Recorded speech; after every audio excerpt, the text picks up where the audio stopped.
입니다. 내가 드리밍에 한 것 녹화되지? 들어봐도 이게 소리가 좀 빨리 되는 것 같아. 일반보다. 그죠? 왜 그러지? 소리 속도가 좀 빠르는 것 같아. 빨리. 왜? 아, 내가 설정을, 이거 다 녹음되지? 네. 반갑습니다. 네, 한 200명 오셨네요. 인사하시죠. 나중에, 네, 그, 어, 200명씩 끌고 올 거라고 믿습니다. 전달에 이어서 이제 불멸의 명성과 영광스러운 삶, 이제 페리클레스 장군이 이제 한 이야기죠. 페리클레스 장군이 아테네 시민에게 이제 전쟁을 계속 독려를 해요. 왜냐하면은 사실 그 파르테논 신전이 페리클레스 때 만들어졌는데 이제 그 뭡니까 그 페르시아 전쟁을 이기고 그리스가 저 델피에 있는 그 소위 말하는 한국은행 금고를 아테네로 옮겨버린 거예요.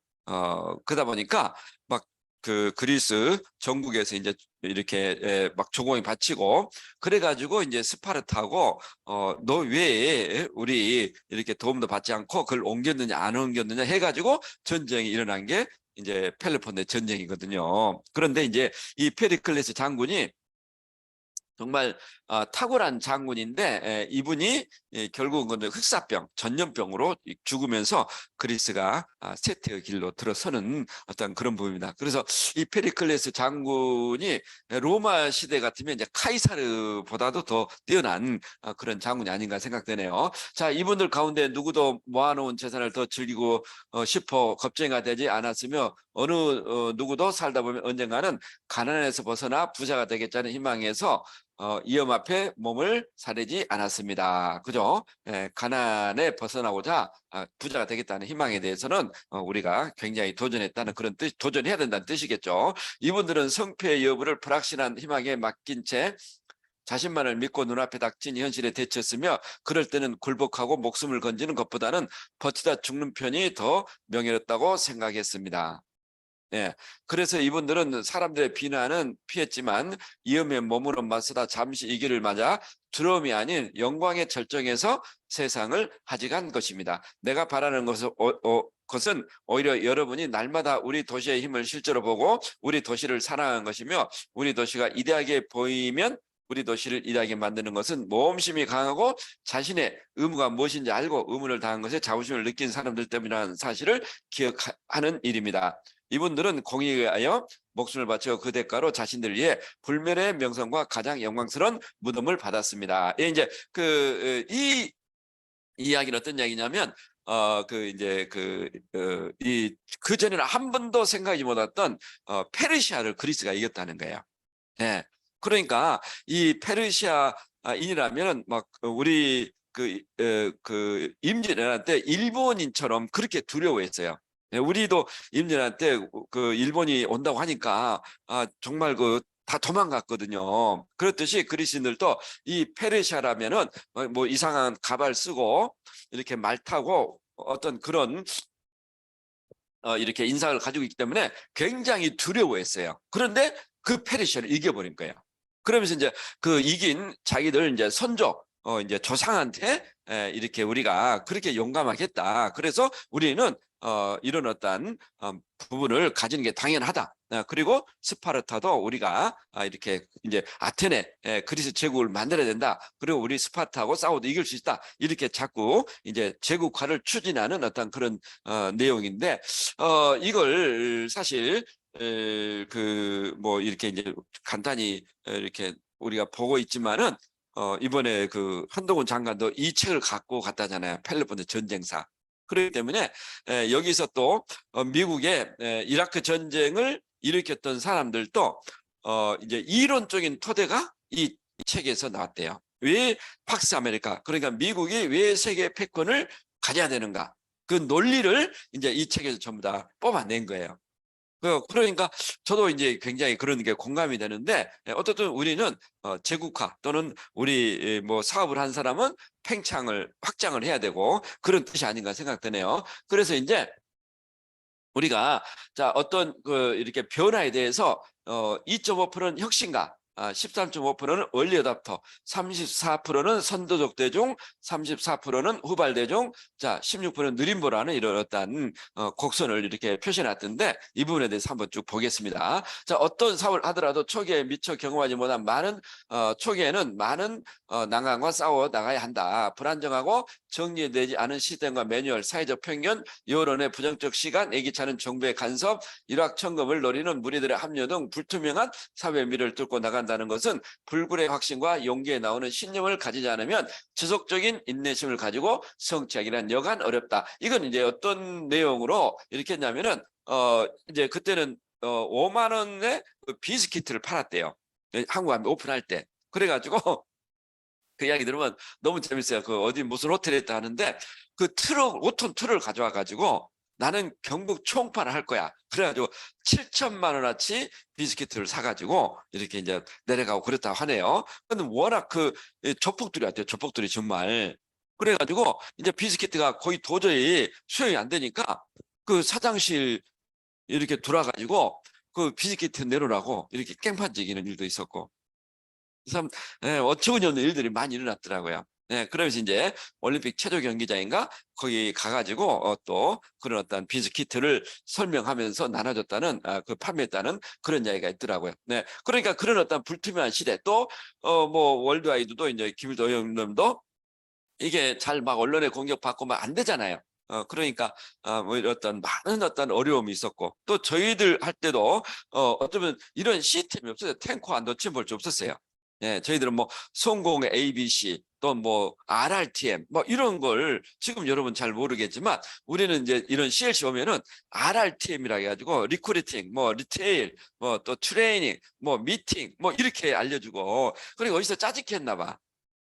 그리고 이제 성공의 ABC 해가지고 뭐 애티튜드, 빌리프, 뭐 커미트먼트 이렇게 이야기하는. 그러니까 너챔벌츠 그 탱ኳ가 그때는 A과였거든요. 그러니까 97년도 가을에 이제 에메랄드 포럼을 통해서 미국의 탱과를 이렇게 A과를 가져온다. 아니 그 이렇게 적용하겠다. 월드와이드 그룹에 대해서는.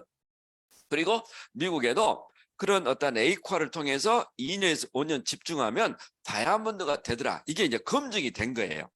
그러니까 불과 91년에 돌아왔기 때문에 이 전국적인 월드와이드가 통합할 까지는 거의 한 7년이라는 시간이 걸린 거예요. 7년.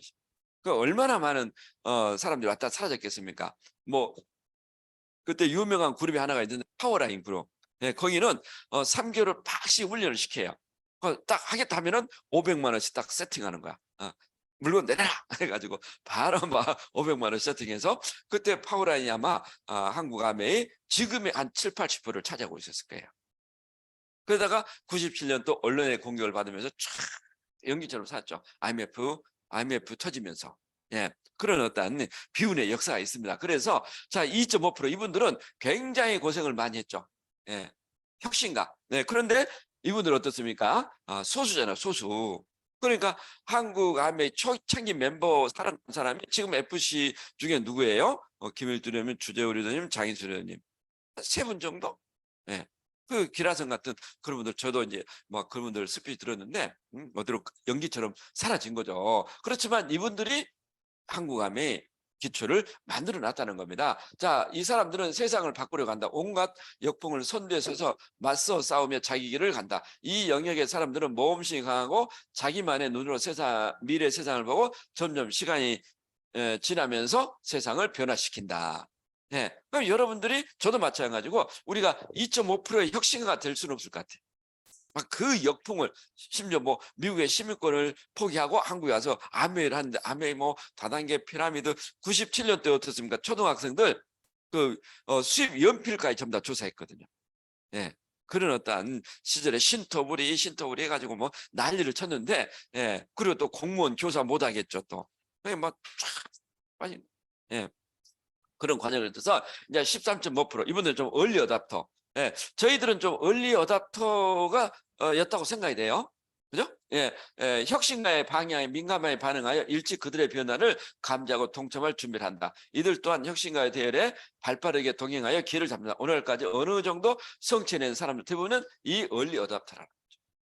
예, 그러니까 적어도 제가 생각에는 97년, 8년도 그때 조인됐던.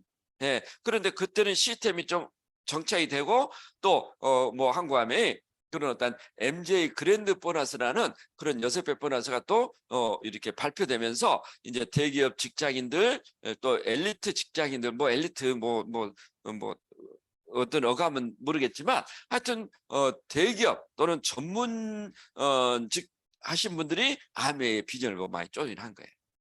그래서 한국 아메가 그죠? 2003년도에 9,700억까지 찍었거든요. 쫙. 예, 98년도에 그죠? 97년도에 3,000억, 98년도에 1,170억까지 들어요. 1,170억. 98년에 1,170억이 그죠? 2003년에 9,700억을 찍었으니 급성장한 거죠. 그래서 한 해에 다이아몬드가 막 300조 이렇게. 예. 그러다가 이제 또 이렇게 구조정이 됐죠. 그리고 이제 그때 이제 34%는 선도적 대중. 많은 사람들이 아메이라는 비전을 보고 하고 있구나. 그래서 이제 뭔가 그래도 이 34% 선도적 대중 이분들이 50%거든요. 50%. 그러니까 뭔가 세상의 변화에 그래도 좀 공감하고 인지하고 또 뭔가 기회를 잡으려고 하는 그런 분들이 아닌가. 자, 늦지만 변화를 감지하고 얼리 어답터의 대회에 합류한다. 선도적 대중은 출발은 늦었지만 얼마든지 추월할 수 있다. 왜냐하면 경험으로 무장돼. 그러니까 사회적인 어떤 그런 경륜도 있겠지만은 어느 정도 검증이 되어 있으며 안정된 시스템이 구축되어 있어 역풍을 맞을 일이 별로 없다는 거예요. 예. 안정된 기반위에 자기의 노력으로 얼리 어답터를 추월할 수 있다. 그래서 이제 2000년, 2003년에 이후에 하신 분들이 또 굉장히 하이페이 많이 나왔잖아요.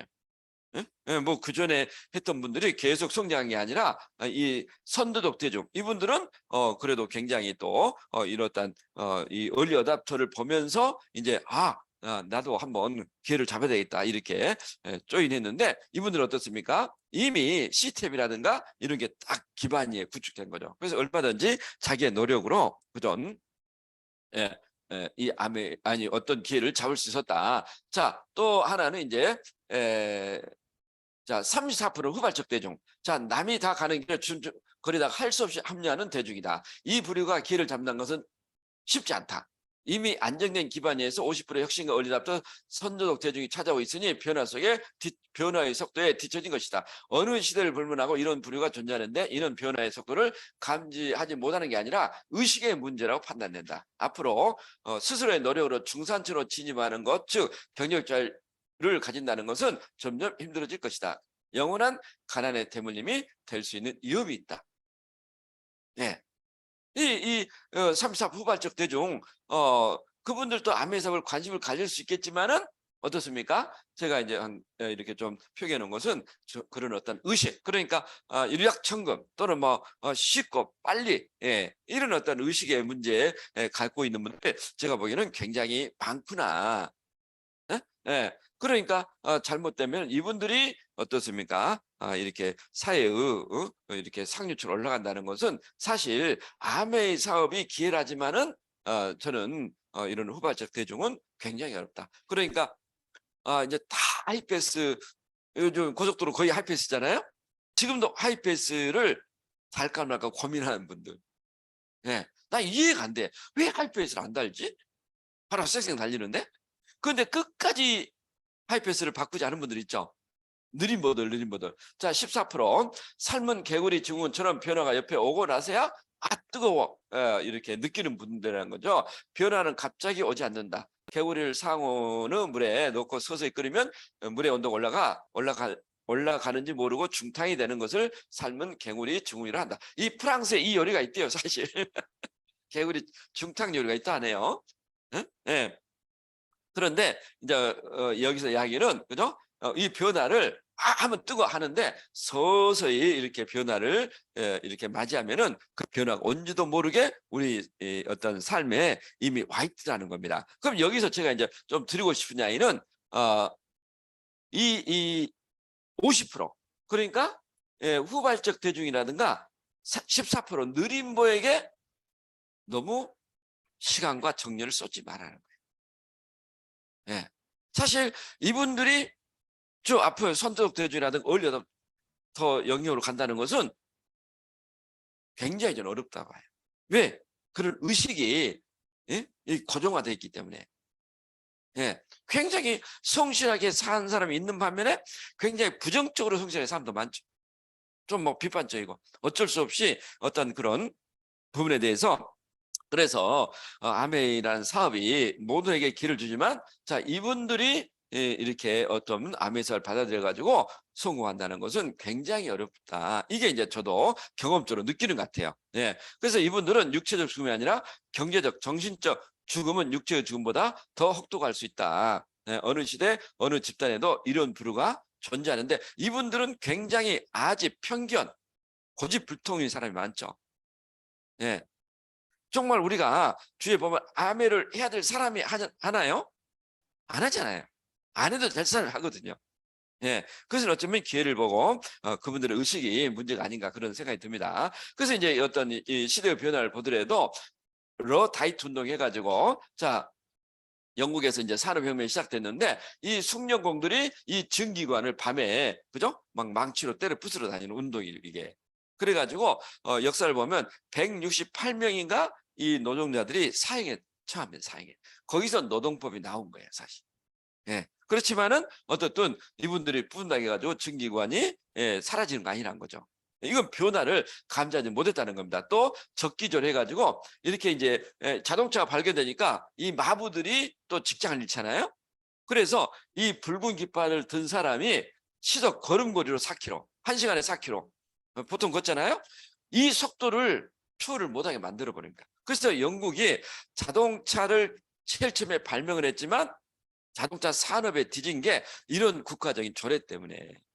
예. 그럼 영국만 그랬나? 우리나라도 이런 어떤 비운의 역사가 있죠. 자, 엄청난 18세기 이런 1780년에 영국의 증기를 발명하고 그죠? 또 2차 1820년에 이제 2차 산업혁명이 시작됐죠.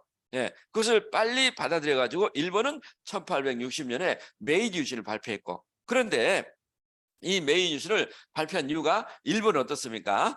이제 뭐 미국의 그 페리 제독이 이끄는 군함이 와가지고 포를 빵 쐈는데 800m 나가 800m.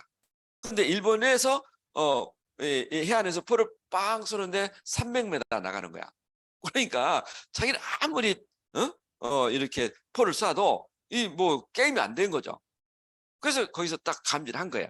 예, 안 된다. 우리는 그냥 하면서 예, 일본의 혼을 지키고 서양의 문물을 받아들이자. 그래서 이 1860 몇 년도에 영국으로 면직 그 공업을 배우기 위해서 유학을 보냅니다. 유학을. 그 기술을 이렇게 훔치는 거 보면은 정말 우리가 일본 사람을 비난하는 사람도 있지만 일본 사람의 어떤 그런 또 뭐 이렇게 배울 점은 굉장히 많습니다.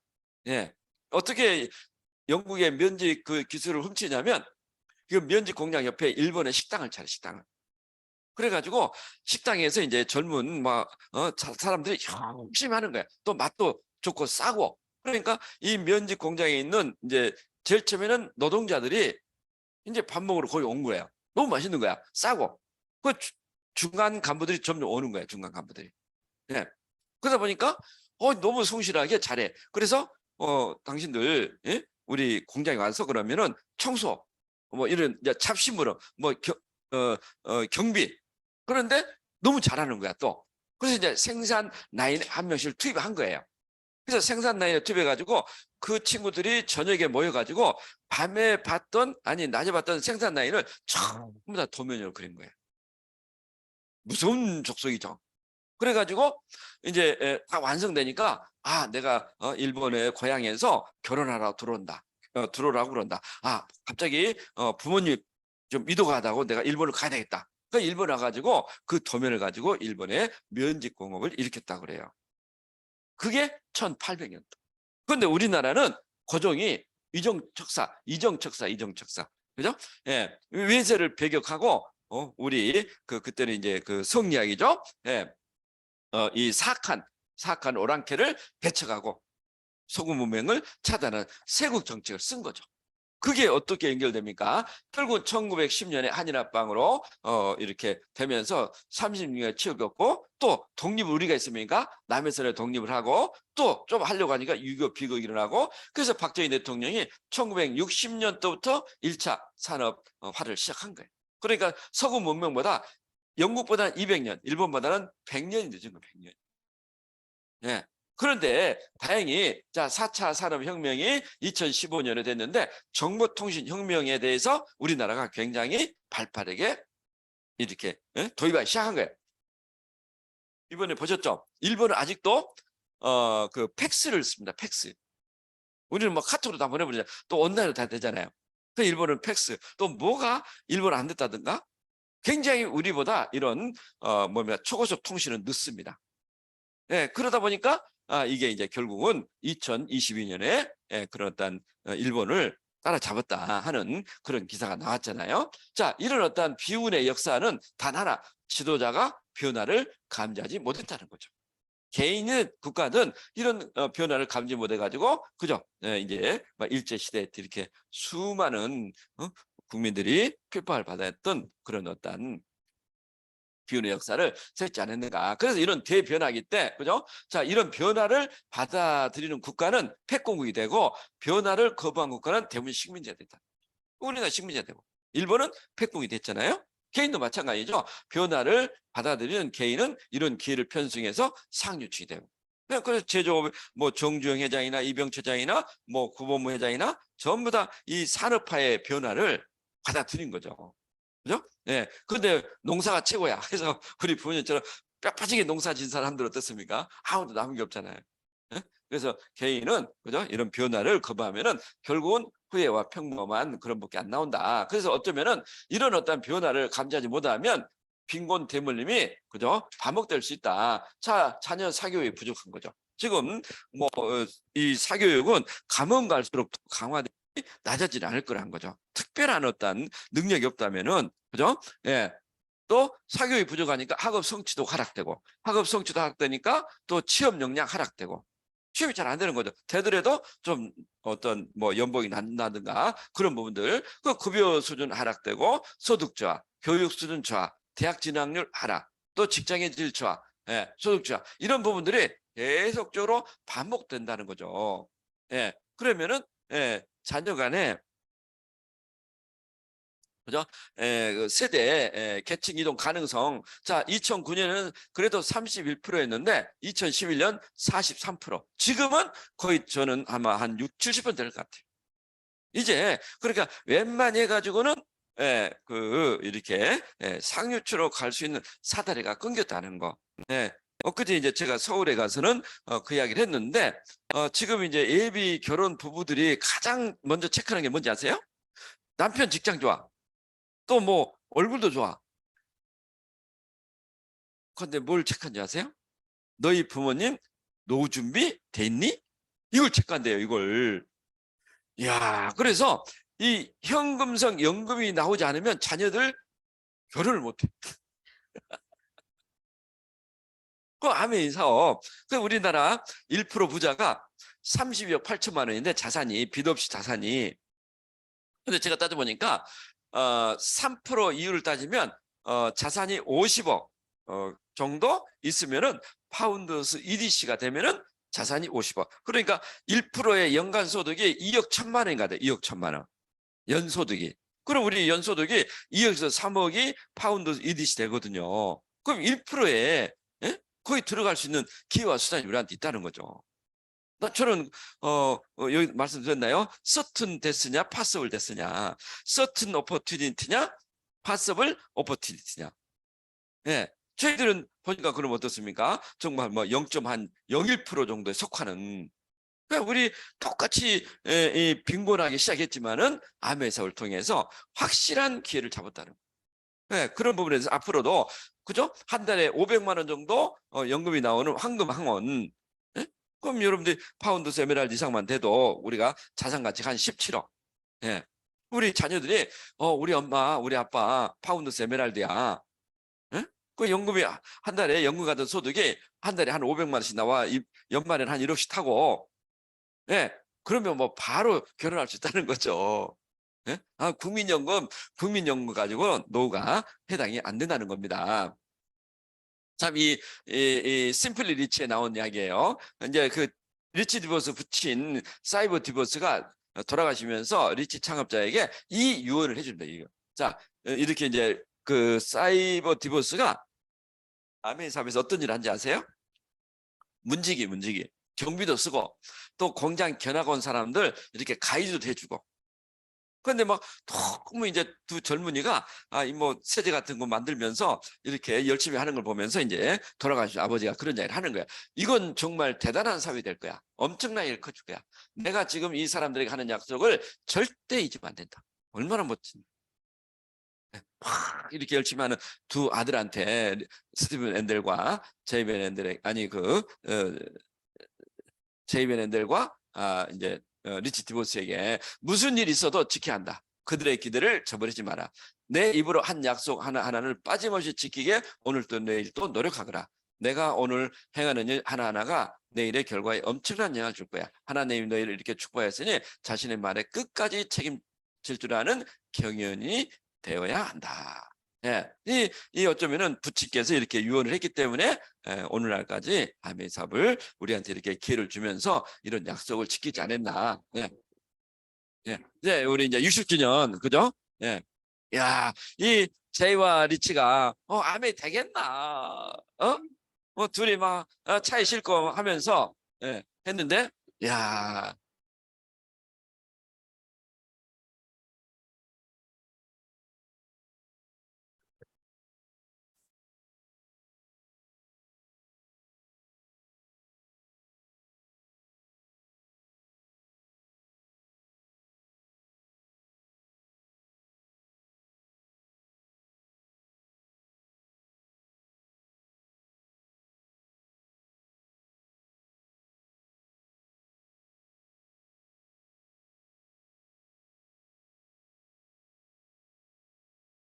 한 50명 정도 올라왔나요? 그죠? 예, 50명. 너무 제가 그걸 보면서 감동스러웠어요. 예? 우리 김전희 님도 아마 한 10년, 20년 흘려가지고, 탁 우리 할머니가 아메를 시작해서 이렇게, 예, 이 꿈 같은 일들이 일어날 수 있는 거죠. 그죠? 예. 그래서 아메이 사업을 통해서 이제 저희들도 50주년 가서 우리 살아생전에 이렇게 FC 핀을 받았다는 게 너무 자랑스러워요. 예. 그리고 그때는 뭐 이제 전용기를 타고 워싱턴에서 이렇게 라스베가스로 왔네요. 예. 이런 많은 부분들. 자, 이제 여덟 번째, 자유는 공짜가 없다. 자유는 공짜 없다. 예. 또 이제 페리클레스가 계속 연설합니다. 이제 아테네 시민들에게 전쟁을 독려하기 위해서 우리가 어떤 부분을 필요한가. 자, 행복은 자유에 있고 자유는 용기에 있음을 명심하고 전쟁의 위험 앞에 너무 망설이지 마십시오. 죽음조차 불사할 이유가 있는 사람이란 더 나아질 가망이 전혀 없는 불운한 사람이 아니라 살아있을 경우 운명이 역전될 수 있고 실패할 경우 가장 이룰 게 많은 사람입니다. 그죠? 예. 죽음조차 불사할 수 있는 그런 사람은 그죠? 운명이 역전될 수 있고 실패할 경우 가장 잃을 게 많은 사람입니다. 자긍심을 가진 사람에게는 희망을 품고 용감하게 싸우다가 자신도 모르게 죽는 것보다 자신의 비겁함으로 말미암아 불용을 당하는 것이 더 고통스러운 법입니다. 그러니까 희망을 품고 용감하게 싸우다 죽는 게 너무 멋지다는 거죠. 인생에서 성공과 역경이 균형을 이뤘으니 이분들의 삶은 그래도 행복하다고 할 수 있습니다. 한때 여러분이 자랑스러운 행복을 다른 사람이 누리는 것을 보게 되면 여러분은 자식들이 생각날 텐데 사람은 경험해 보지 못한 것을 빼앗을 때가 아니라 친숙해진 걸 잃었을 때 더 괴로운 법이니까요. 명예의 욕망이 늦지 않으며 몇몇 사람들이 말하든 나이 많아 없어진 시기에는 재산을 축적하는 게 아니라 남들의 존경을 받는 것이 더 큰 즐거움을 안겨주기 때문입니다. 그러니까 이 페리클레스 이제 핵심만 뽑았지만은 정말 이 연설문들이 너무너무 뛰어나거든요. 예. 그러니까 아마 이 연설문만 가지고도 이렇게 연구한 사람들이 굉장히 많을 거예요. 이 여기 뭐 수많은 리더십의 책에 나온 내용 아니에요? 여기서 전부 다 파생됐다는 거죠. 예. 어떤 이야기죠? 희망을 품고 용감하게 싸우는 게 멋진 이야기고, 그죠? 또 하나가 돈이 다 아니라는 거죠. 우리가 남의 존경을 받는 게 더 큰 즐거움이다, 이런 뜻이죠. 예. 자, 그래서 우리가 이런 불멸의 삶을 살기 위해서 어떻게 할 건가? 자, 현관, 우리가 아파트 들어가면 현관 있죠, 현관. 현관. 자, 현관이 그런 뜻 이야기를 의미를 포함하고 있대요. 진화를 위해 거치하는 장소다. 그러니까 우리가 항상 현관에 들어갈 때는 좀 이렇게 좀 만지고 들어가고 나올 때, 예? 예. 옛날에 이제 문지방. 예. 왜 저도 어릴 때 기억나거든요. 그 문지방을 항상 어머니가 걸레로 깨끗이 닦고 문지방 밟고 가면 혼났죠. 막 바로 때리잖아요. 형들이. 예. 그게 이제 어쩌면은 이런 공간을 뜻하는 어떤 장소다, 그런 어떤 의미를 갖고 있다고 이야기를 합니다. 자, 가장 진귀하고 아름다운 꽃은 역경을 이겨내고 피는 꽃이다. 남의 꿈을 보기에 남의 꿈을 위해 보낸 과거의 시간이라면 이제부터는 나의 꿈을 위해 미래를 준비하는 시간을 가져야 한다. 나를 진화시키는 것이 문지방이다. 집에 들어가기에 반드시 통과하는 관문이 문지방인 현관이다. 현에는 누에가 나비가 되는 형상으로 새로운 생명이 창조된다는 의미다. 그러니까 우리가 현관에는 가능한 못을 놓지 마라고 그러잖아요. 깨끗하게. 현관이 사실 어느 집에 들어갔는데 현관 신발이라든가 뭐가 좀 지저분하면은 딱 이미지가 별로 안 좋잖아요. 예. 그리고 아침에 나갈 때 또는 저녁에 들어올 때 굉장히 짧지만은 이 공간에서 모든 게 이루어진다는 겁니다. 그래서 대부분 현관에 거울이 있잖아요. 거울이. 나갈 때는 딱 거울을 보고 내가 오늘 누구를 만나고 어떻게 해야 되겠다. 들어올 때는 어떻습니까? 또 내가 내 거울을 보면서 오늘 하루를 어떻게 보냈는가. 그래서 새로운 생명, 새로운 미래가 창조된다는 이 공간이란 뜻이라고 이렇게 이야기를 합니다. 라틴어의 문지방이나 현관을 뜻하는 리멘이라는 단어가 있는데, 리멘은 이 불확실한 장소는 불편하지만 나 스스로 다음 단계로 진하게 거쳐야 되는 가장 중요한 가장자리다, 이런 뜻을 가지고 있죠. 예. 그래서 입문자는 다음 세 단계를 거쳐야 한다. 그러니까 현관을 들어가면서 아마 이 세 단계를 이야기를 하는 것 같아요. 첫 번째는 분리 단계. 과거의 나와 현재의 나에서 꿈을 가진 미래의 나로 분리하는 연습을 해야 된다. 두 번째는 전이 단계. 새로운 도전과 습관을 만드는 시기로 시간이 걸린다. 세 번째는 통합의 단계. 간절한 꿈을 성취하는 경험을 하는 단계로 또 다른 나를 완성한다. 그러니까 이게 이제 어떤 의미냐면 여러분이 현관에 이렇게 또 어떤 분은 뭐 스마일 표시를 해놓은 분도 있다고 그러고, 저는 그 한참 저희들이 하면서 할 때는 그렇게 막 문패를 만들고 싶더라고. 행복락원 해가지고 집에다 탁 붙이고 예? 집에 들어올 때 너무 애들도 어리고 막 행복한 낙원처럼 이렇게 느끼지 않나요? 그죠? 그러니까 이 작은 현관의 공간이지만 그 현관에서 첫 번째로 어떻습니까? 미래의 나. 예. 그럼 고치크를 붙일 수 있고, 이니시를 붙일 수도 있고, 예. 그런 어떤 분리하는, 그리고 거기서 서서히 어떻습니까? 새로운 습관이 길들여진다는 거죠.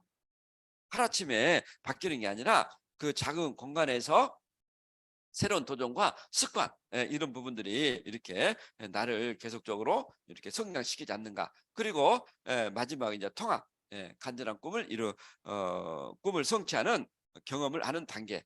그래서 나를 완성한다는 겁니다. 자, 자신을 위해 스스로 만든 시간과 공간이야말로 우리의 스승이다. 이 분리된 시간과 공간을 고독이라고 한다. 고독은 다른 사람과 어울리며 불안해하는 그런 외로움의 상태가 아니라 의도적인 분리자 자신을 위한 최고의 선물이다.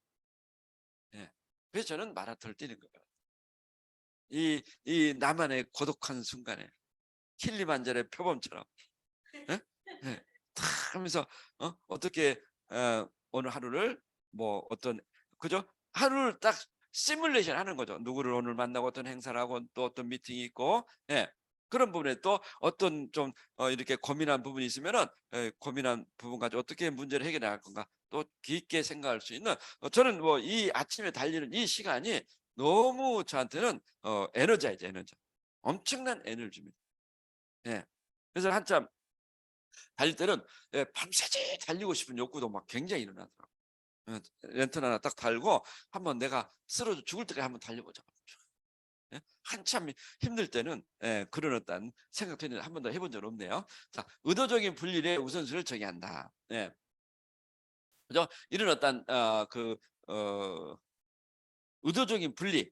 그러니까 이제 아마 이런 어떤 고독의 어떤 시간 속에서, 그죠? 예, 이 자신을 위한 시간과 공간 속에서 이제 의도적인 분리를 하는 것 같아요. 내 마음의 어떤 정화라든가 또는 어떤 복잡한 거 이런 것도 다 내려놓을 수 있고. 예? 예. 사실 여러분들 이제 우리 뭐 뛰신 분들 계시겠지만, 한번 이렇게 내 습관이 되면은 굉장히 저는 좋은 어떤 부분이 아닌가 생각되네요. 자, 꽃이 아름다운 것은 온전히 자신에게 몰입되어 있기 때문이다. 저희 집에 군자란이 이제 다 졌더라고. 예. 그런데 어떻습니까? 정말 봄에 쫙 피는데 너무 멋지잖아요. 너무 멋지잖아요. 그런데 어느 순간에 이제 꽃잎이 다 떨어지더라고. 그리고 열매를 맺잖아요. 그러면서 느끼는 게 왜 저 군자란의 꽃잎은 질까? 희망이 없다니까. 막 피고자 하는 강한 욕구가 사라지지 않았는가? 어? 그러면서 새로운 생명을 탄생을 시키잖아요. 예. 그래서 우리도 그렇게 해야 되지 않나. 그런데 이제 그 누구죠? 배철원 교수는 그런 이야기를 하죠. 예? 온전히 몰입된 것은 어떤 의미냐면 옆에 꽃이 피든 말든 바람이 불든 말든 남이 봐주든 안 봐주든 온전히 자신에게 몰입됐다. 그래서 꽃이 아름답다. 난 너무 멋진 말 아니에요? 예? 우리는 자꾸 주위를 보잖아요. 주위를. 내가 예쁘니?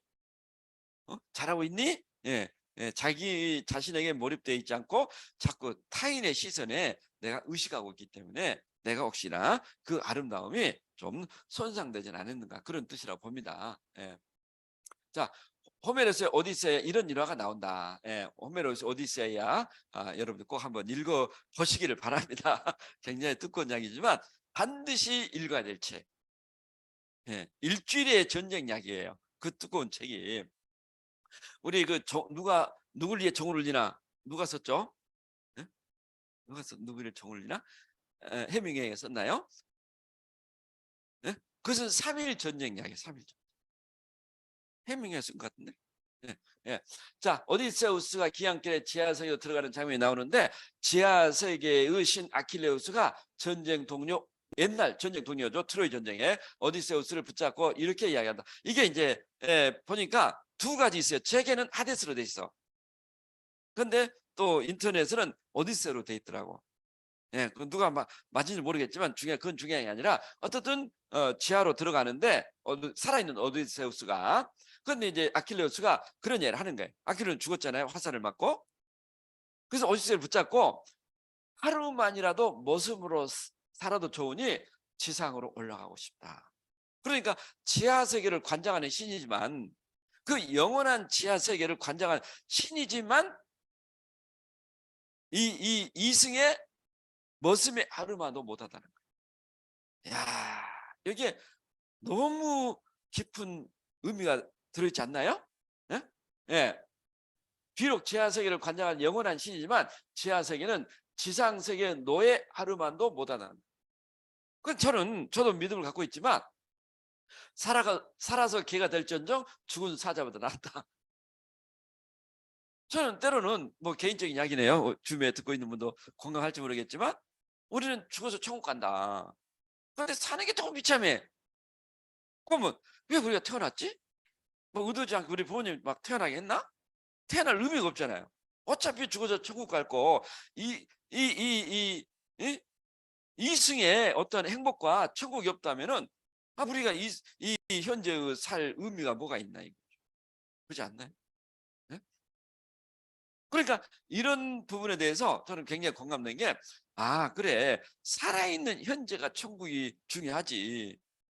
내가 현재는 비참한데 내 마음에 이를 잡게 해서 내가 힘들고 어려운 거다. 그래 난 죽어서 천국 갈 거야. 할렐루야.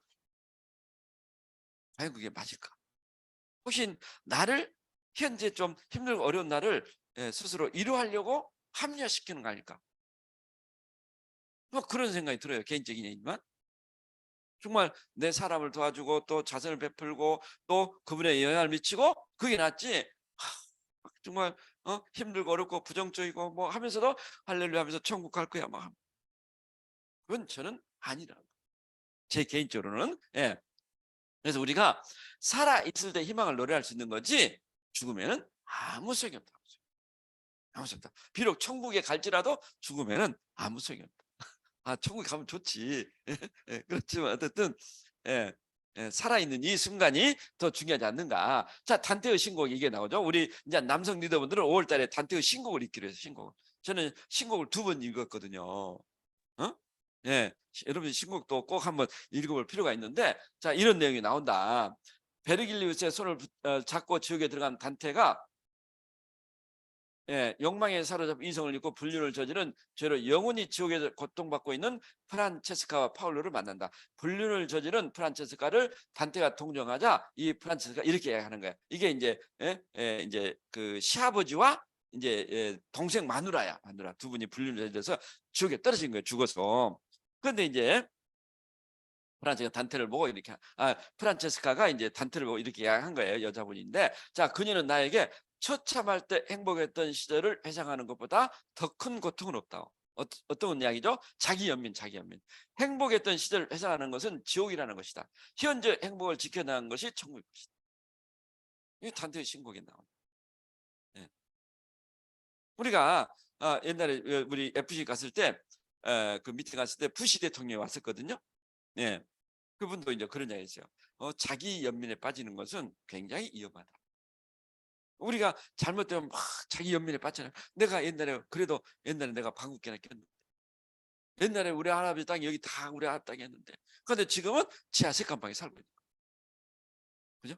내가 옛날에 그래도 내가 너보다도 공부도 잘했고 잘 살았는데 내 사는 게 왜 이렇게 비참하나? 남편을 잘못 만났나? 그건 자기 연민.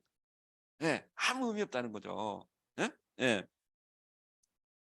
또 지옥에서 자신의 스승이었던 브루네토 라티니가 있었다. 단테를 만난 스승 브루네토 라티니는 단테에게 다음같이 권고한다. 살아있는 삶이 아름다운 삶이다. 내가 너의 별 희망을 따라가는 한 영광스러운 항구에 실패 없이 도달할 수 있을 것이다.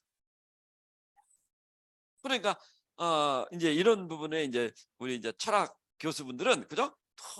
너무 멋지게 강의를 하잖아요. 예? 살아있는 게 아름다운 삶. 예. 그래서 살아있을 때 희망을 갖고 살아간다면 영광스러운 한국 뭐예요? 누구나 원하는 그런 행복한 삶이겠죠. 인생의 종착역. 예. 거기에 도달할 수 있다는 거죠. 그죠? 예. 자, 조직의 성장이 우선돼야 하는 이유. 예.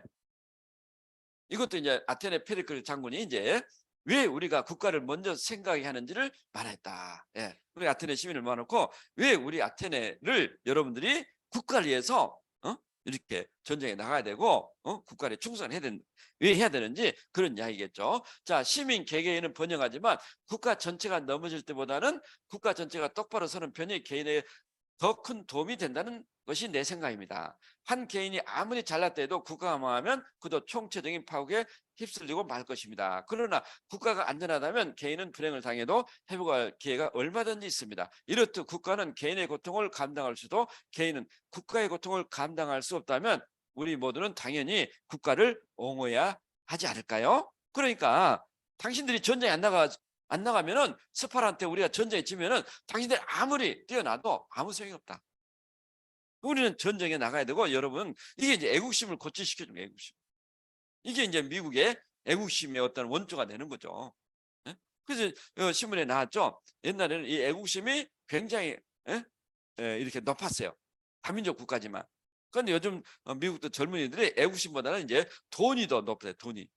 돈이. 그렇게 좀 애국심이 변화된 내용이 나왔던데, 어떤 페리클레스가 아테네 시민을 통해서 왜 우리가 국가에 충성해야 되는지 이런 이야기를 이렇게 한 거죠. 그래서 이제 케네디 대통령도 이런 이야기를 했죠. 자, 강자는 정의롭게 약자는 안전하게 평화가 유지하는 법이 지배하는 새로운 세계를 창조합시다. 강자는 정의롭게, 약자는 안전하게. 이게 이제 제국화가 될 수도 있고 우리가 국가가 강해야 된다는 이유가 될 수 있겠죠. 우리 노선이 성공하느냐 성공하지 못하느냐 하는 것은 저보다는 여러분에게 달려 있습니다. 그것은 나라를 위해 무기를 들라는 부름이 아닙니다. 그것은 희망이 보일 때 즐거워하고 고난이 있을 때 참으며 오랫동안 긴 싸움의 짐을 지라는 부름입니다. 이제 국민에게 충성을 이렇게 요구한 거죠. 이 역사적인 노력에 여러분도 참여하지 않으시겠습니까? 저는 우리 중에 어느 누구도 다른 국민이나 다른 세대에게 우리 책임을 맡기기를 바라지 않을 것이라고 생각합니다. 국민 여러분, 유명한 있잖아요. 여러분의 나라가 여러분의 무엇을 해줄 수 있는지를 묻지 마시고 여러분이 나라를 위해 무엇을 해줄 수 있는지를 물어보십시오. 예. 이게 원래는 케네디가 한 게 아니라 키로파이드야 키루스 대학이 제일 먼저 했더라고. 키루스. 예, 이 병사를 모아놓고 그런 일을 했습니다. 자, 이게 어떤 의미를 가지고 있는가? 자, 이제 우리 유명한 그 베트남 보트 피플, 예, 자유민주제도에서 우리가 각자의 사업을 자유롭고 정의롭게 할 수 있다는 것이 얼마나 큰 축복인가 이제 예를 든 거죠. 그래서 이제 1970년에 베트남에 폐망하고 이제 베트남에 약 100만 명이 넘는 사람들이 무조건 배를 타고 바다로 나간 거죠. 100만 명, 100만 명. 그건 어떤지 아세요? 좀 사회의 좀 돈 있고 이 영향이 있는 사람들은 홍콩으로 가서 영국이나 미국으로 다 이렇게 갔습니다. 그게 저는 외국노다 그런 차원이 아니라 어쨌든 국가가 살아야 개인이 사는데 그분들은 그러면은 국가를 배신했을까요? 아니란 거죠. 이제 공산주의가 되니까 그분들은 준비돼 있다기보다는 어쨌든 본인이 살기 위해서 또는 자녀들을 살기 위해서 저는 그런 길을 선택할 수도 있다.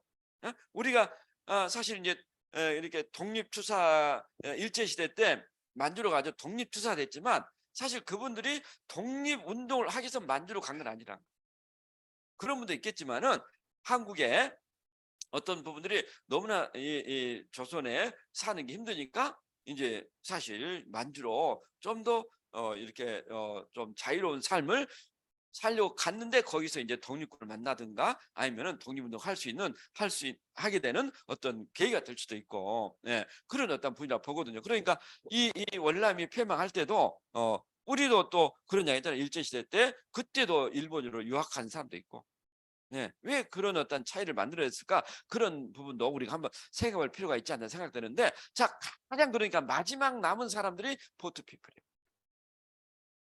네. 이분들이 이제 사이공이 함락되니까 무조건 뭐 무동력선, 예, 그 뭡니까? 이 기계도 없는 배를 타고 무조건 바다 나간 거예요. 100만 명이. 그런데 자, 운 좋게 자유진에 도착한 망명한 사람들이 있으나 상당수는 풍랑에 휩쓸리거나 식량과 식수가 떨어져 등등 다양한 이유로 사망하나 실종했다. 여기서 하나 부유층의 경우는 홍콩을 정착하여 서방 세계로 탈출할 수 있었지만 빈곤층은 비행기표나 배편을 구할 수 없기 때문에 호주로 2,000km가 넘는 항로를 돌게 됐고 표라는 포트피플을 중간에 발견한 다른 나라 선박들도 정치적 이유나 기타 특수로 인해 이들을 외면했다는 건져주지 않았다는 겁니다. 그렇게 전쟁은 비참하다는 거예요. 예? 그러니까 이분들은 해적의 표적이 되어 죽거나 강간되거나 노예로 팔려나갔다. 예. 국가가 망하면 국민의 운명이 어떻게 되는지 가장 적나라하게 보여주는 전형적인 사례다. 예. 또 우리 로마 이야기 읽어봐도 그 로마가 이제 마지막 멸망할 때그 랑인 고트족 게르만 고트족에게 로마가 포위당해가지고 이렇게 한 3개월인가 몇 개월가를 이 15만 명이 이 포위를 당합니다. 그런데 이제 먹을 게 없으니까 정말 풀이라는 풀은 다 뜯어 먹어요. 그런데 나중에는 이 풀을 뽑을 힘이 없어서 풀을 뽑다 그대로 죽어. 근데 한번 제가 그 내용을 글로 쓰려고 하거든요. 사람이 어떻게 굶어 죽는 과정이 정확하게 써있어요. 제일 처음에는 얼굴이 낯빛으로 변한다. 그리고 점점 이 이제 근육의 살이란 살은 가장 중요한 생명이니까 이렇게 계속적으로 소진돼 가지고 이제 이 무두지라죠. 소 가죽처럼 이 피부가 뼈에 붙은다는 거죠. 그래가지고 거먹게 변한대요. 그러면은 인간이 그렇게 굶주림에 몰리면은 새나 짐승도 거들어 보지도 않은데 왜? 먹을 게 없으니까. 그리고 이제 마지막에 이제 너희들 도망가라 했는데 로마 시민들이 성문을 열어 도망가는데 도망을 못 가. 힘이 없어가지고. 그래서 나오기는 나오는데 송장들이 걸어가. 송장들이. 그래서 풀을 뽑다가 그저 쑥 죽는 거예요. 우리나라 임진왜란때 이 순천, 광양, 진주가 그랬거든요. 여러분이 이순신의 난중일을 읽어보면은 정말 여기 임진왜란 7년이야, 7년. 그러니까 이 농사를 지을 수 없기 때문에 정말 이 순천, 광양, 이렇게 그 진주 이쪽이 굶어 죽는 사람들이요 길가에 쫙 널브러진 거예요. 심지어 이렇게 자녀를 잡아먹는 일도 있고. 그래서 이순신이 직접 참여를 해요. 그렇기 때문에 자 우리가 아직까지 우리가 이렇게 지금 대한민국은 굶은 일이 없잖아요. 우리가 북한 이 탈북민들 보면 어떤 그런 얘기를 하잖아요. 때로는 뭐 쥐를 잡아먹었다. 뭐 그걸 이해를 못하는 거죠. 왜? 이런 극도의 이런 고통, 배고픔에 이런 경험을 해본 적이 있기 때문에. 근데 제가 이제 이거 보면서 정말 우리가 좀 더 풍요롭고 또 여유롭게 이렇게 내 삶을 할 수 있다는 게 얼마나 큰 축복인가. 예. 또 어쩌면 역으로 이야기하면 우리가 드림월드 그룹 속에 속한 게 얼마나 다행인가. 예? 뭐다 월드와이드 또는 뭐 이런 그룹이 있는 것은 아니거든요. 정말 열심히 하려고 하지만 어떤 그런 그룹의 보호라든가 패밀리의 보호가 없어가지고 성장하지 못한 사람이 얼마나 많습니까? 그런데 이 좋은 환경에 이 좋은 그룹에 그런데도 우리가 이 그룹을 망각하고 지 나름대로 하려고 하면은 이건 굉장히 저는 위험하지 않는가 그런 생각이 들죠. 예. 그래서 하버드 로버트 서튼 교수는 나쁜 조직을 이대한 조직으로 만들기 위해서는 조직 내 악행과 악질을 제거해야 한다고 했다. 예. 서튼 교수가 이제 이런 어떤 이야기를 했네요. 그 이유는 악행의 영향력은 선행의 5배 이른다는 5대1의 법칙이라고 법칙 때문이다라고 했다. 악행은 전염병처럼 구석에 퍼지기 때문에 이를 방치하면 위대한 조직이 될 수 없다는 것이다. 이거 굉장히 우리가 암에서 하면서 한 번은 되새겨 보라는 거죠. 꼭 모임하면 어떤 이게 좀 이렇게 냉소적이고 비판적 하는 사람도 있죠. 직장 같으면 그냥 해고시키면 되잖아요. 왜 암에서 하면 그게 안 되잖아요. 그럼에도 불구하고 같이 나가는데 결국은 굉장히 이렇게 그룹에 또는 팀에 부정적인 영향만 미치고 떠난 그런 경우가 종종 있거든요. 자, 매사 부정적인 사람, 난타하는 사람, 남의 성공에 시기 질투하는 사람, 이계 질서를 지키지 않는 사람, 조직의 룰을 따르는 게 아니라 자기의 룰을 만들어 홀려 하는 사람, 이거 굉장히 경계라. 저도 막 직장 같으면 막 벌써 그냥 몇 번 해고시켰을 거예요. 더 이상 배우려고 하지 않는 사람 등등 이런 부분들이 조직에 어쩌면 부정적인 영향을 준다는 거예요. 이런 분의 사람들은 언젠가 조직의 성장을 저해할 수 있다는 겁니다. 또한 조직의 성장을 방해하려고 할 수도 있다. 그렇게 되면 모두가 죽는이다. 이런 사람들을 경계해야 한다. 조직의 성장을 번영해야 내가 성장을 번영한다. 마찬가지로 여러분의 팀이, 여러분의 패밀리가, 여러분의 그룹이 성장할 때 같이 우리 성장해 왔거든요. 개인이 아무리 성장해도 패밀리, 그룹이 성장하지 않으면 그 빛을 발한다는 거죠. 한 그루 나무로 1000겹의 성냥을 만들지만 1000그루 나무를 태워버리는 건 성냥 한 겹이다. 이는 부정적 생각 하나가 모든 긍정적 생각을 죽인다는 뜻이다. 그렇기 때문에 저는 사업을 하면서 끼리끼리 이런 어떤 부정적인 이야기를 교류하는 거 이것은 과감하게 제거를 해야 되죠. 절대로 조직 성장에 도움이 안 된다는 거죠. 그죠? 자, 당신이 바로 그분일지 모른다. 또라이는 유능해도 또라이 개조가 안 되면 내쫓을 수밖에 없다. 그래서 이제 로버트 서튼 교수의 또라이 특유의 12가지 비열한 행동. 첫 번째는 인신공격. 슬며시 인신공격. 저분은 먹는 게 왜 그래? 우리 스폰서 우리 누구는 뭐 어떤 문제가 좀 있는 것 같아. 먹을 때 혼자만 다 마시는 거 다 먹고. 또 개인의 영역 침범하기. 함부로 신체 접촉하기.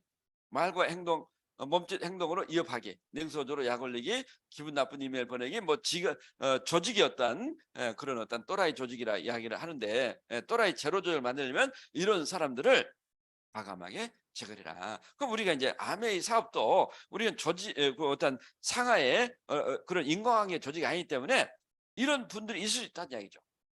그런데 결국은 그분들은 저도 이제 드림월드 그룹도 이렇게 많은 어떤 시간 속에서 결국은 막말로 또라이 같은 분들은 다 떠나더란 거예요. 자연적으로 정화가 되구나. 예. 그런 걸 저는 믿습니다. 그래서 정말 내가 그분한테 할 수 있는 최선을 다하지만 억지로 그분을 한 게 아니라 어떻든 때로는 그런 분들은 이 아메이의 긍정적이고 또 적극적인 그 조직에 사실 남아있지를 못하더라는 거예요. 그분은 누구도 가까이 하고 싶지 않아요. 그렇잖아요? 우리가 에너지를 받고 힘주고 할 수 있어 할 수 있는데 해도 안 될 건데 요즘 어려울 건데 그럼 그런 사람 가까이 하고 싶나요? 그러니까 그분들은 서서히 가까이 이제 뭐 자기가 동조 세력을 만들려고 가까이 하려고 노력하는 것처럼 보이지만 전부 다 회피한다. 결국은 홀로 돼. 홀로 있으면 결국은 이 조직을 조직 속에 있을 수가 없는 거죠. 누구도 인정 안 해. 그래서 저는 우리 뭐 드림월드도 그런 분도 있지만은 우리가 보너스는 좀 받을 수 있어요. 그죠? 우리 드림월드 그룹도 아메를 안 해도 보너스 받아가는 사람이 받아가는 사람들이 많이 있어요. 근데 그분들은 뭘 이뤘죠? 스폰서로서의 어떤 인정과 존경, 책임감. 예. 뭐 보너스 좀 들어가겠죠. 그렇지만 그게 그렇게 대단한 어떤 일일까? 아니라는 거죠. 결국은 이 속에서 어떤 문제에 대해서 자꾸 어떤 회피하고 또 그런 부분에 합리화하고 결국 어떻습니까? 서서히 다 이렇게 멀어지더라는 거죠. 그래서 저는 인위적으로 어떤 부분이 아니라 아메이 조직은 이 속에서 건전하고 또 뭐 열정을 갖고 또 스폰서가 확신을 가지고 진행하면은 이런 또라이 조직은 계속적으로 진행이 된다는 거예요. 뭐 저도 마찬가지. 저도 뭐 모든 사람 다 붙잡고 이렇게 가려고 해도 안 되고 가서도 안 되고 그냥 자연법칙. 내가 할 수 있는 최선을 다하고 또 도움을 주실 때는 도움을 드리고 같이 함께 하는 거지만 안 되는 것은 서서히. 그렇지만 중요한 것은 이런 조직이 있어야만이 개인의 성장도 있는 거지. 조직이 없는데 개인의 성장 있을 수 있겠지만 누가 그걸 인정해주고 또 크게 성장한다는 것은 저는 불가능하다고. 그래서 여러분들이 팀, 패밀리, 그룹이 왜 중요한가?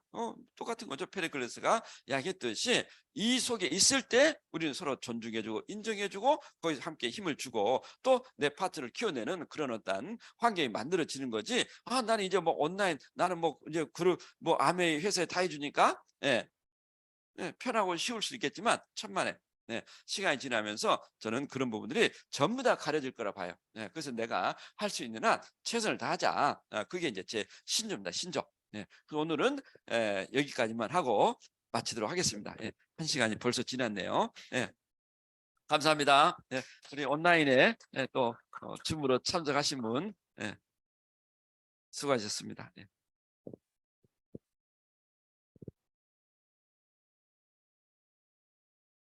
감사합니다.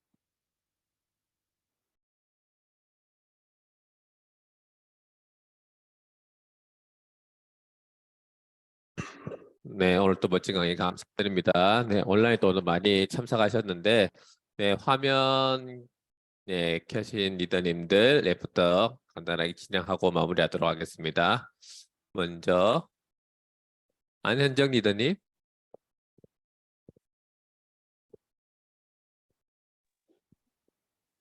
네. 네.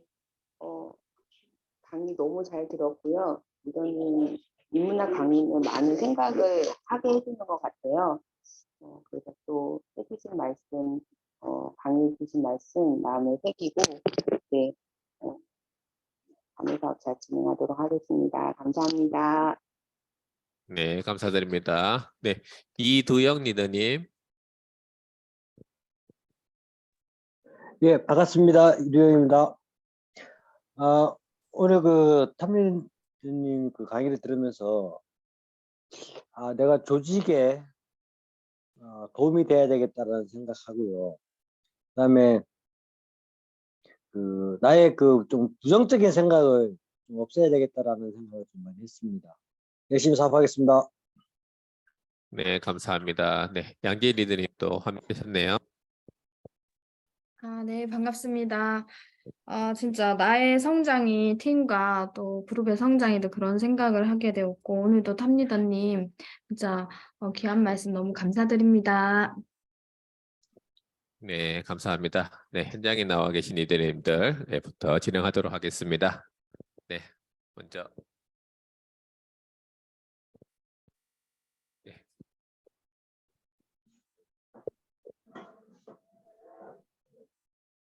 반갑습니다. 양수진이라고 합니다. 한 달에 한 번 이렇게 인문학 강의를 해주시는 김참 탑리더님께 너무 감사드린다고, 오늘 이렇게 비가 와도 늘 이렇게 강의를 해주셔서 너무 감사하고요. 저는 드림월드라는 이런 시스템에서 사업을 한다는 게 큰 자부심을 더 가질 수 있는 것 같습니다. 열심히 하겠습니다. 고 FCA.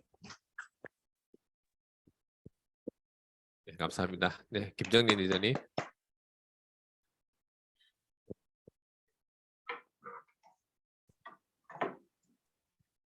네, 반갑습니다. 김정래입니다.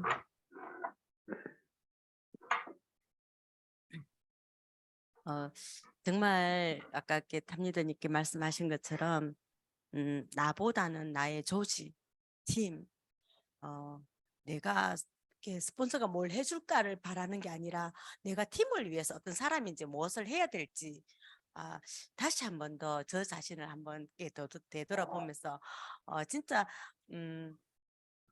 이렇게 이 시간에 이렇게 탑리더님께서 강의해준 이 시간에 이 자리에 한 사람이라도 나라도 지키는 게 진짜 우리 팀이 살아가는 살 수 있는 조금이라도 우리 탑리더님 열정이 있어야 이런 좋은 강의도 또 해주실 거잖아요. 제가 진짜 그룹이 크게 생겼을 때를 생각해서 진짜 너무 감사한 시간이었고, 진짜 제가 불씨가 되는 진짜 그런 사람이고 싶다라는 생각이 요즘 참 많이 드는 시간이고 정말 감사드립니다. 네, 감사합니다. 네, 하수경 파운드 EDC 리더님.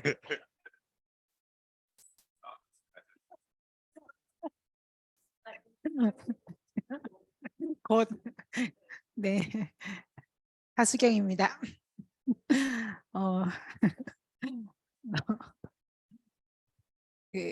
제가 여기 오기 전에 이제 친구하고 같이 이야기를 하고 있었는데 탑리더님께서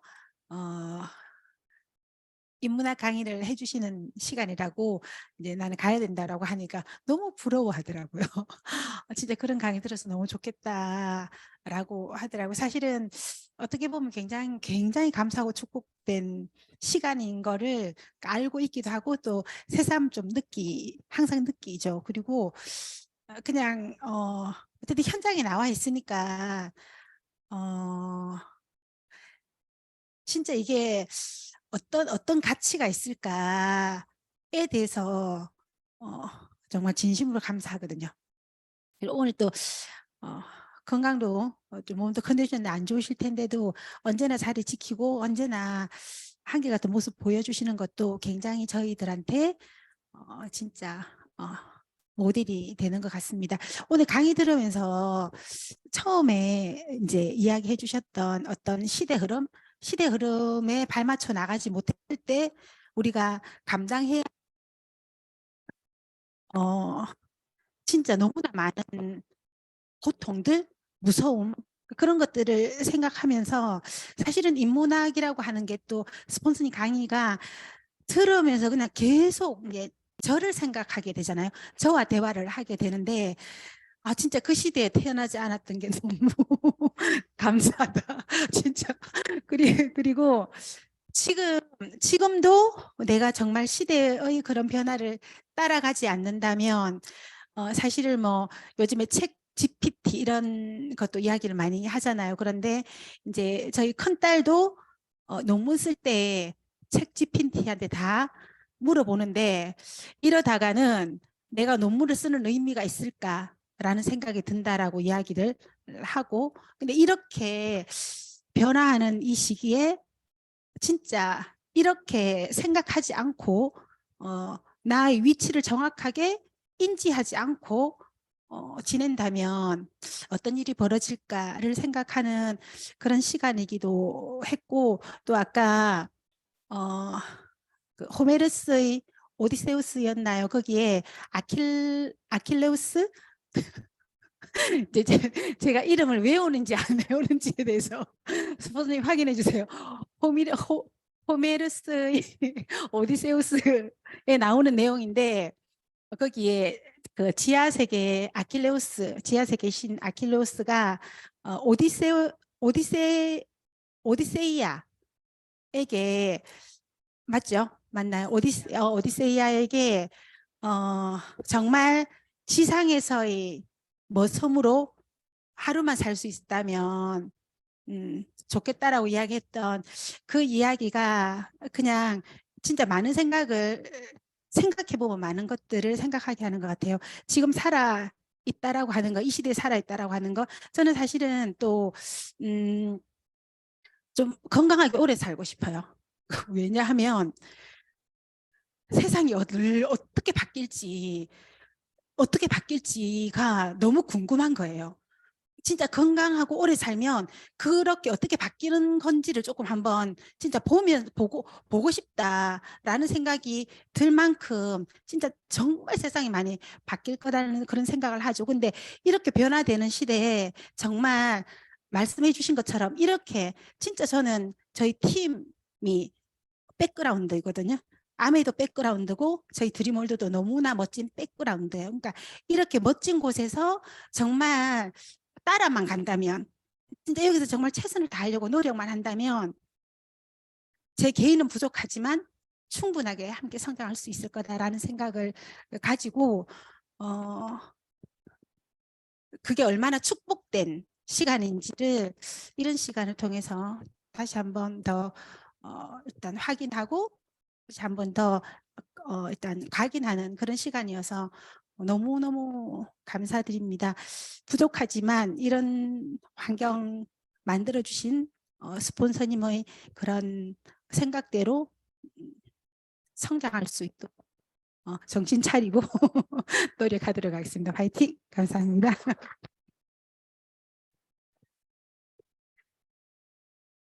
감사드립니다. 오늘 또 이렇게 만들어주신 너무 감사드리고요. 다음 달에 또 뵙도록 하겠습니다. 또 조심히 돌아가시기 바랍니다. 수고하셨습니다.